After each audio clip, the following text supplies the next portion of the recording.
Man, I wonder if I should do this episode with my mask on, because that last game against the Cowboys really made me sick.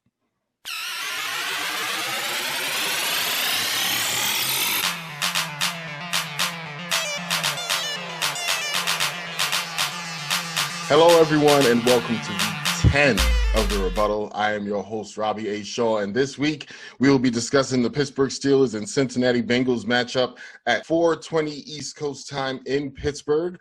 The Steelers are coming off their win against the Dallas Cowboys, and the Cincinnati Bengals are coming off of their bye week, so they played no game last week. Usually, this is the point of the show where I would introduce my guest for this week, but I could not find any Cincinnati Bengals fans, and I'm not really surprised about that. Not saying that I looked really hard, just saying I couldn't find anyone. So this week is just going to be me, and I hope that's good enough for everyone. Discussing the Steelers matchup last week, I have decided to block that out of my mind. They were going up against the 2-6 Dallas Cowboys in Arlington, Texas, and they won 24-19 in a game that should not have been that close by anyone's estimation, and that's including Cowboys fans who claimed that they thought they had a really good chance to win.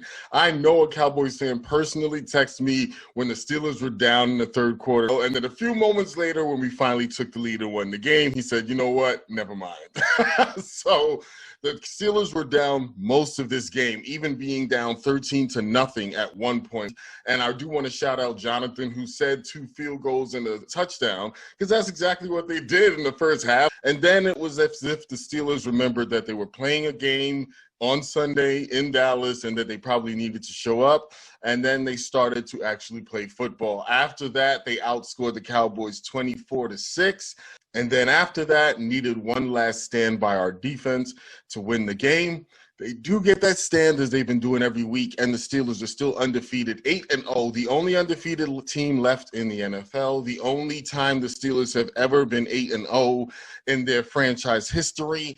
And with 8 wins, Mike Tomlin has 14 years in a row that he has never been under 500. Because even if the Steelers lose all their games for the rest of this season, they will still only end up 8-8. And they would still not have a losing season. So congratulations to Mike Tomlin. Congratulations to the Steelers for the win. But this win was not pretty. And as a Steelers fan, as someone who you guys have watched during this season and all the seasons that I watched before, I keep hearing different things. I keep hearing that the Steelers are not blowing people out, and they're not. We've seen their scores. I think the biggest one was against the Browns, where we won 38-7, but all the other ones have been 5 to 7 points. I think we beat the Texans by 7 points. We beat the Broncos by 4 points. So we're not really blowing teams out. And as a fan, I've been hearing a lot about that, and this makes me a little bit concerned sometimes, but then I also think of the other side. There are a lot of teams that are losing games by less than 5 points, by less than 7 points. And we're not those teams. I would take ugly wins over close losses any day of the week. Because there is a big difference between being 8-0 and having a bunch of ugly, gritty, no blowout wins and being 2-5-1 as the Bengals are. The Bengals have been in a lot of close games. The Bengals have lost a few games by a touchdown or less, including the game where they had a shootout with the Browns, and it ended up coming up to the last second touchdown from Baker Mayfield. So we could be the Cincinnati Bengals if we weren't as good as we are. We could absolutely be one of those teams with a losing record if we weren't as good as we are. And that's what separates the good teams from the bad teams. That's why, as a Steelers fan, I thought about wearing my mask today and saying that I'm sick from last week's game. But you know what? We won the game. And at the end of the day, in this game of football, the wins matter. If you win by 1,000 points, that's great. If you win every game by 1 point, but you win every game, that's what matters. And the Steelers are still winning their games, and they are still undefeated. So hats off to them again. I'm very happy as a Steelers fan to have an 8-0 team. We're still number 1 in the AFC. And a lot of the power rankings don't have us as number 1 because they still have Kansas City as number 1. But I've said it here before, and I'll say it here again. I would take our defense versus Kansas City's offense any day of the week. I will. Our offense is our problem. Our defense is not our problem. They still lead the league in turnovers. We still lead the league in sacks. Just like last year when we led the league in sacks and we led the league in turnovers, we're doing that again. The difference is our offense isn't as anemic as it was last year because we have Ben back there who is actually putting up decent numbers. He's not forcing the ball. He's not got a bunch of turnovers. He didn't throw any picks on Sunday, but he threw 3 touchdowns. Again, it doesn't look pretty, but we're winning these games. Our running game leaves much to be desired, but that goes in hand with our running backs, and it also goes in hand with our offensive line. Somebody's not doing their job. We've had games where they did, and we were able to move the football. We have games where they haven't, and we have to have Ben win the game for us. So that brings us to this game against Cincinnati. Like I said, Cincinnati is 2-5-1. They're tied coming against the Philadelphia Eagles, and they're coming off a bye week. For this game, I see it being the same game that we had last week against the Cowboys. I see it being a very tough game because of the way the Bengals are playing now. And they don't seem to have that same outlook as the Marvin Lewis Bengals, as I've called them on the show before, of old years. They have a new coach, they have a new quarterback, and they have a little bit of a swagger that makes them look like they're in every game. And also, if you look at the way they play, it's almost as if they believe they are in every game, which is something that we're not used to seeing from the Bengals. When teams know that they have a quarterback back there that can make some things happen, they play to a different level. I read articles this week on the Pittsburgh Steelers site. Avery Williams, I think is his name, that we just picked up from the Jets in a trade. And he was saying while he was getting nervous on the sidelines during the Dallas game, he was looking around at the other players, and they were like, we just need to turn it on. We just need to turn it on. There's a mentality that the Steelers have, knowing who they are, knowing what they do, and that is what makes them better. And I can honestly say that I see some of those same characteristics in the Bengals. Their record doesn't match because, like I said before, they've lost a few games that they could have won. They've been in a lot of games. But at the same time, you see that give them a year, give them 2 years, they may be in the exact same position that the Steelers are in, where they have that confidence level and they are able to go out and win the games that are close and the games that they most likely would lose otherwise. So that being said, what do I think the Bengals need to do to win this game? I think if they want to win this game, they have to do what the Cowboys did. They have to run the ball, and then when they take their shots, they have to connect on their shots. The Cowboys did a really good job of running on first down and having their quarterback, when they didn't run, escape pressure, which turned into runs, which turned into first down, and what turned into yardage.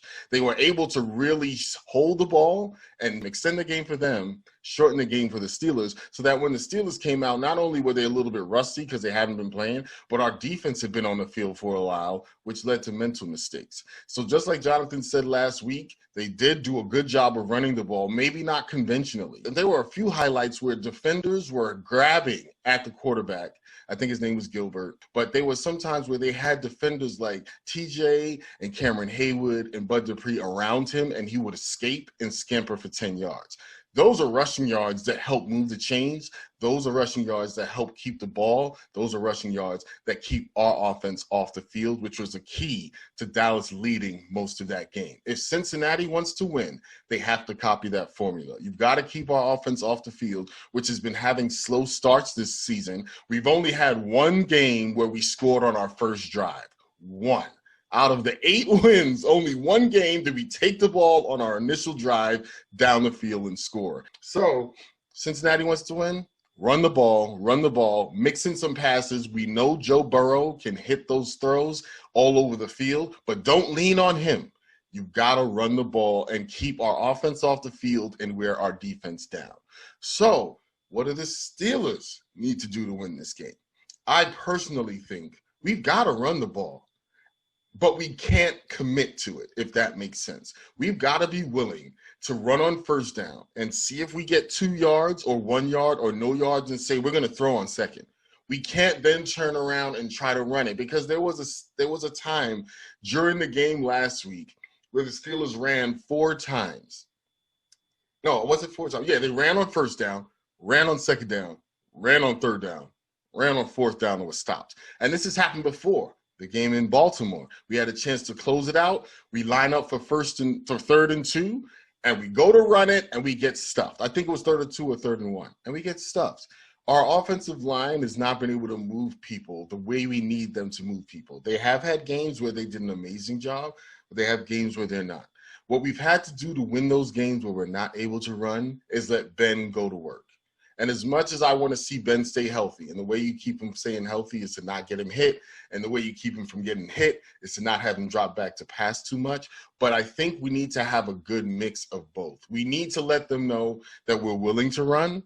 We also need to let them know that we're willing to line up in 5 receiver sets, and we're willing to go hurry up offense, and we're willing to throw the ball. And maybe that's what we need to do in our first drive. We need to come out in our first drive with 1 running back and 3 wide receivers and a tight end and go hurry up for the first drive. If we can do that and get our offense going and get our guys in the right headspace, that could lead to other scores later on in the game. And it could lead to us keeping the Bengals offense off the field, which is very, very important if we are going to win this game, because Joe Burrow looks like a guy that can throw with the best of them.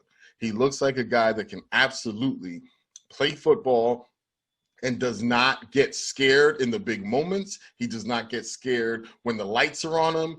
None of that seems to faze him. This guy looks like he is a real pro even in his first year, and he looks like a true number 1 pick in the NFL draft.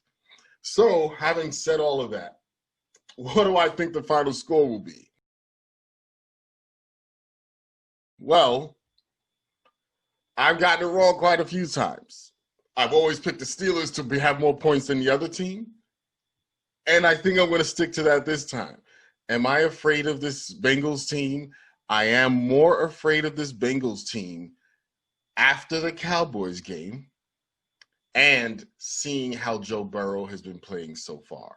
But I'm not stupid or crazy enough to pick them to beat us. We're at home. There's no travel. I know we've had some guys on COVID restriction or COVID reserve this week and haven't been practicing, but it looks like Ben, who was one of those players, has been cleared. He should be playing this week. I see the Steelers winning this game 24-21.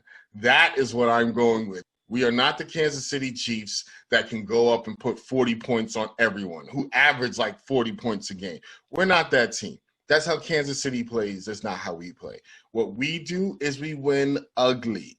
We win every single ugly game you could think of, and this is going to be another ugly game, and we are going to win this one. Like I said, 24-21, the Steelers will win. We will go 9-0. We will be very happy, and I'm going to be very happy if that happens. I'll take a 1-point win. I'll take a blowout. I just want the win. So, as we all see, and I forgot to mention this earlier, it is a division game, so I have my jersey on. So far, so good with that. Thank you all for joining me this week. Thank you for watching every week. You guys are the best. It really means a lot to me, and I absolutely appreciate it. And I hope you guys are enjoying watching me talk about football, and hopefully you see a little bit of my passion. Please tune in next week when I'll have my guest CP, a.k.a. Carlton, coming back to discuss the Jaguars and the Steelers in that game. The Jaguars not looking as good as they've looked in past years. Who am I kidding? They do look as good as they've looked in past years. But, again, every week is a different test, and we just go on to the next one after this one. Have a great week, everyone. Stay safe, and I will see you right here next week on The Rebuttal. Take care.